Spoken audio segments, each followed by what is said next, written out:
For 30 years, he mopped the same hallways, emptied the same trash cans, and fixed the same broken things. Students walked past him like he was invisible. Teachers barely knew his name. But when a young teacher caught a glimpse of faded ink on his forearm during a hot summer day, everything changed. Because that tattoo told a story most people only see in movies. Welcome to Warrior Voice. Before we continue, tell us in the comments from which city in the world you are watching this video today. And if you think stories like this need to be heard, hit that subscribe button to support the channel. We're growing every day, and I sincerely thank you for being part of it. The morning bell at Lincoln Elementary School rang at exactly 7:45 a.m., just as it had for the past 50 years. Children poured through the doors, backpacks bouncing, sneakers squeaking against freshly mopped floors. In the midst of all this chaos, one figure moved with methodical precision: Robert Thompson. At 68 years old, Thompson had been part of Lincoln Elementary's landscape longer than anyone could remember. He arrived before dawn and left after the last child had been picked up. His routine never varied: unlock the building, check the heating system, prepare the classrooms, and begin the endless cycle of cleaning that kept the school running. Thompson was a man of few words.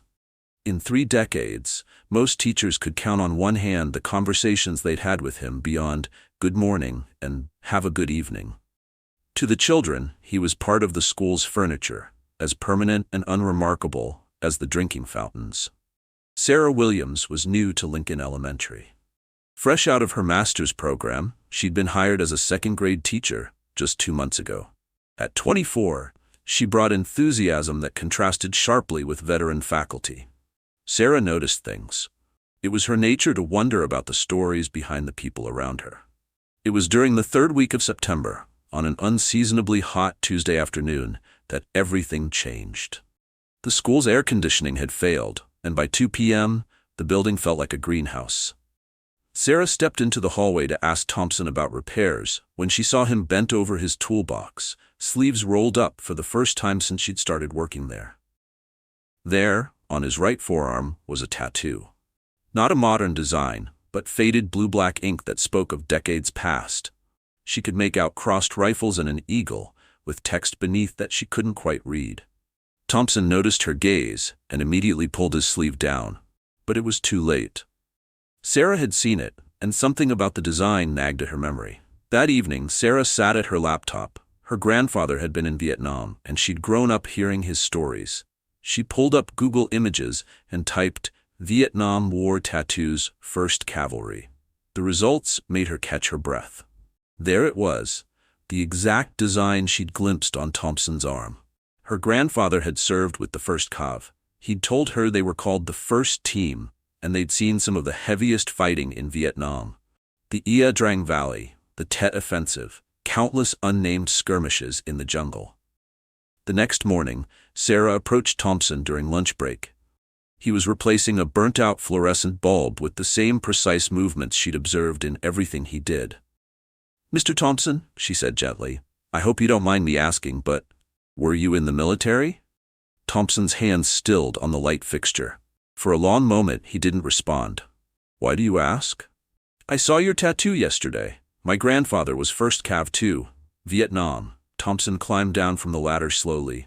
He set the old bulb aside and studied Sarah's face, as if trying to determine her intentions. "A lot of people had tattoos," he said finally, "but not like that one. That's unit-specific.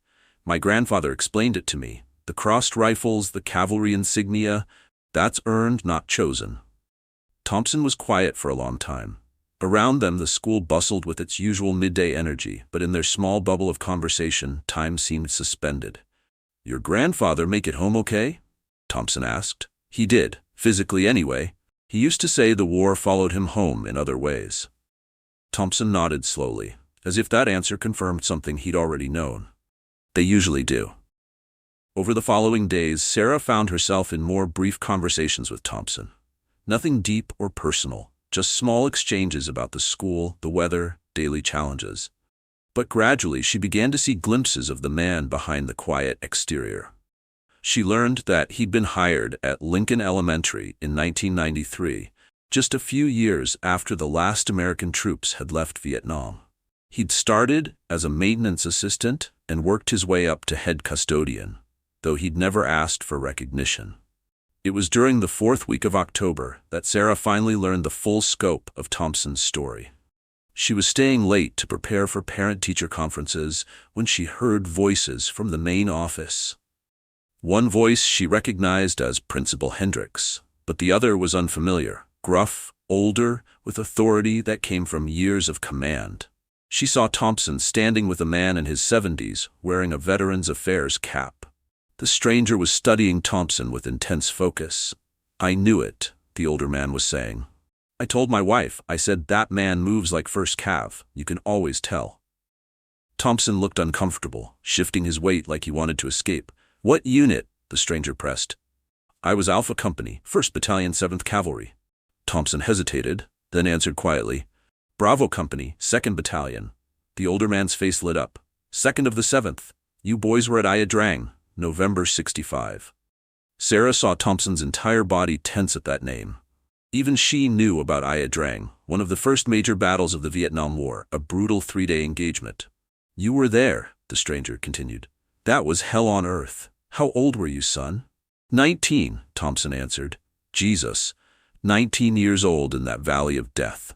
The veteran shook his head. "There's a group of us who get together at the VFW. You should come." Thompson's response was immediate.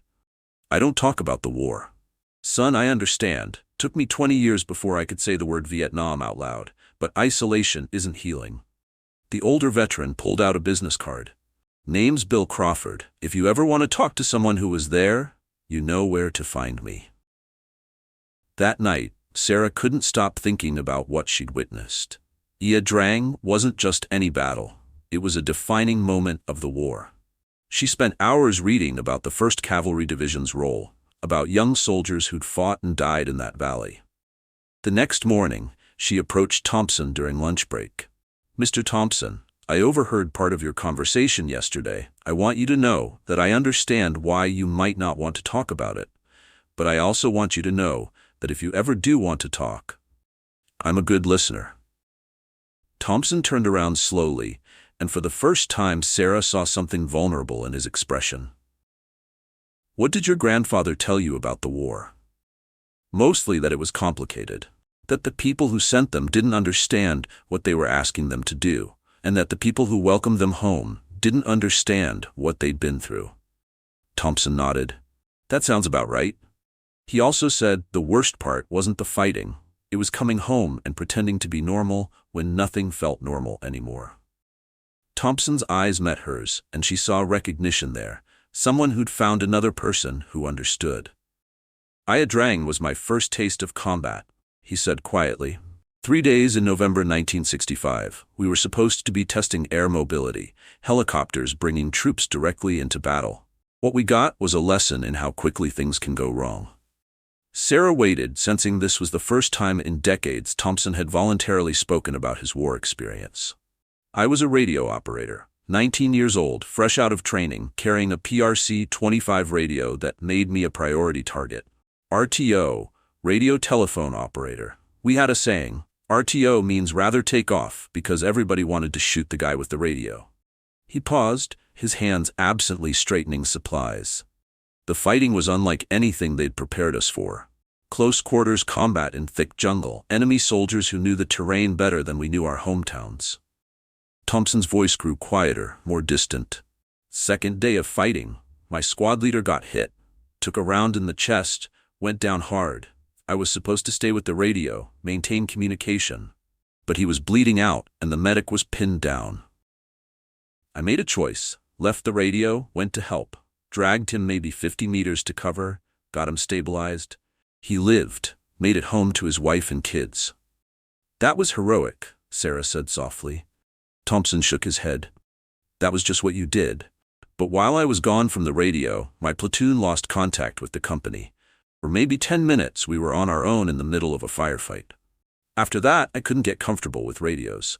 When I got home, I couldn't even listen to music without feeling anxious." Sarah began to understand Thompson's transformation from young soldier to silent janitor. "Is that why you don't talk much?" "Partly. In Vietnam, unnecessary noise could get you killed. You learned to communicate with hand signals, to move quietly, to listen more than you spoke. When I came home, I found that people wanted to hear about the war, but they wanted a version that made sense to them. Thompson returned to his supplies, movements less mechanical now. So I stopped talking about it, found that most people were happier if I just kept quiet and did my job. After a while, not talking became easier than trying to explain things that don't make sense. But don't you get lonely? Sometimes. But this place is peaceful. Kids don't ask complicated questions.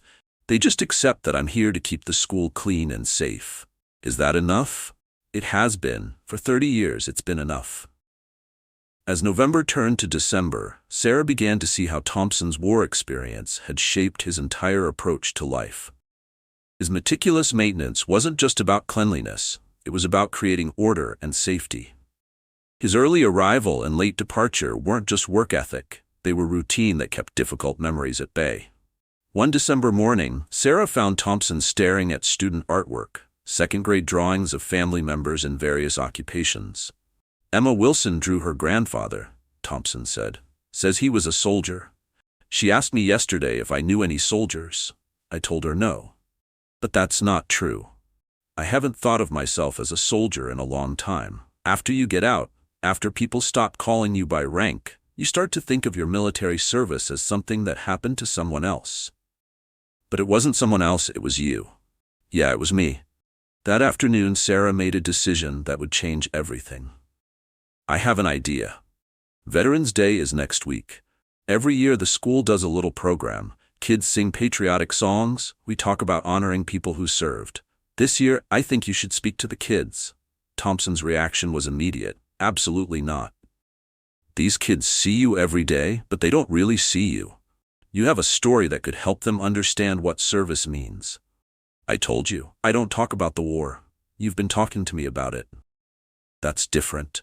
You understand the context. You might be surprised. Kids understand more than we give them credit for. And they deserve to know that heroes don't always look like what they see in movies. Over the weekend, Thompson found himself thinking about Sarah's proposal. He'd spent so many years avoiding attention that standing in front of children seemed almost impossible. But he also thought about the children he'd watched grow up. Their innocence. Their willingness to accept people at face value. Monday morning, Thompson approached Sarah. If I were to do this, what would you want me to say? Just be honest. Tell them about your service, about what you learned, about why it mattered. Veterans Day fell on a Thursday. The entire school gathered in the gymnasium, folding chairs arranged facing a small stage. Sarah had prepared the children with brief discussion about veterans, but kept Thompson's participation as a surprise. After the traditional program, Sarah took the microphone. This year, we're going to do something special. We have a veteran right here in our school. Mr. Thompson, our head custodian, served in the United States Army during the Vietnam War. A murmur went through the audience, children turning to look at Thompson, teachers expressing surprise. Thompson stood slowly and approached the microphone, hands shaking slightly. The gymnasium fell silent. Good morning. My name is Robert Thompson, and I work here keeping the building clean and safe. He looked out at hundreds of young faces staring up with curiosity. Mrs. Williams asked me to talk about being a veteran. I was a soldier in Vietnam from 1965 to 1966. I was 19, not much older than some of your big brothers and sisters. Thompson's voice grew steadier. People ask what it was like to be a soldier. It was scary sometimes, boring other times, always different from what you expect. But the most important thing I learned was about taking care of each other. A first grader raised her hand. Were you scared? Thompson smiled genuinely. Yes, I was scared sometimes. Being brave doesn't mean you're not scared. It means you do the right thing even when you are scared. Did you miss your family? Every day.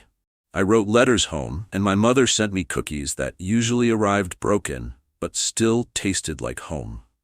The questions continued for 20 minutes, each answer revealing more of Thompson's character. He talked about teamwork, about serving something larger than yourself, about finding ways to continue serving after coming home. Finally, a second grader asked, "Why do you work at our school?" Thompson was quiet, considering seriously. After I came home from the war, I needed to find a way to keep serving. This school, taking care of this building, making sure it's safe for all of you, that's my way of continuing to serve." He looked around the gymnasium. "Every morning when I unlock these doors, I'm protecting something important. Your education, your safety, your future. When I fix a broken desk, I'm making sure nothing interferes with your learning. That's service too." The program ended with, "God bless America." But this time, it felt different. There was weight behind the words, personal meaning that connected abstract patriotism to the real person before them.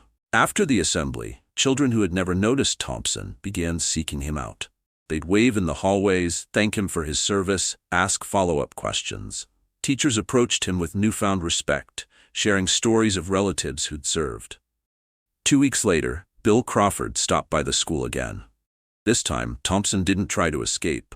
"Heard you spoke to the kids? That took courage." "It was time," Thompson replied. "You know, there's a group of us who get together every month. Not to relive the war, but to support each other. You might find it helpful." Thompson considered the invitation, weighing decades of isolation against the possibility of connection. Maybe I'll give it a try." The changes in Thompson were subtle but significant.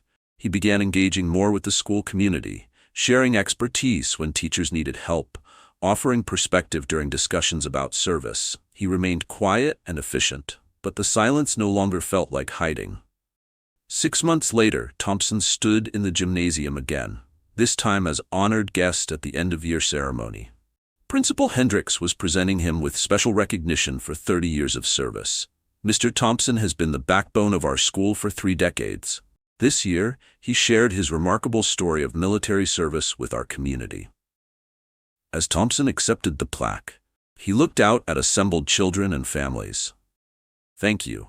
Serving this school has been the greatest honor of my civilian life. You've given me purpose, acceptance, and a place to continue serving something larger than myself." He looked at Sarah Williams, beaming with pride. "A wise teacher once told me that everyone has a story worth sharing. For 30 years, I thought my story was finished when I came home from Vietnam. This year, I learned that service never really ends. It just takes new forms." The applause was warm and genuine. These people weren't clapping for generic military service. They were honoring a specific person who had touched their lives in countless small but meaningful ways. After the ceremony, Sarah found Thompson organizing supplies with his usual precision. "How does it feel, being recognized after all these years?" Thompson smiled. "Different. Good different. For 30 years, I thought invisible was safer. Turns out, being seen isn't so bad when people see you for who you really are." "And who are you really?" Thompson considered the question that had haunted him for decades. "I'm a soldier who came home. A man who found a way to keep serving. Someone who learned that the war might have defined my past, but it doesn't have to limit my future." He looked around the room that had been his domain for so long. "I'm Robert Thompson, Vietnam veteran, school custodian, and for the first time in a very long time, I'm proud of all of those things." Sometimes heroism doesn't announce itself with fanfare. Sometimes it shows up quietly, day after day, in someone who keeps showing up, who maintains order in small corners of the world, who serves without recognition because service itself is reward enough. Robert Thompson spent 30 years believing his story was over when he came home from Vietnam. But as he learned, every act of service writes a new chapter. Every day you choose to care for others, to show up when you're needed, that's heroism too. And sometimes, all it takes is one person willing to look past the surface, to notice the faded tattoo on a weathered arm, to ask the right questions with genuine interest. Because heroes walk among us every day. They empty our trash, fix our broken things, keep our institutions running. They carry stories that could teach us about courage and sacrifice. We just have to be willing to see them. This story was brought to you by Warrior Voice. Let us know in the comments what city you're watching from, and if you think stories like this need to be heard, don't forget to subscribe. Real heroes live among us. They're often the ones we notice least and appreciate most once we truly see them.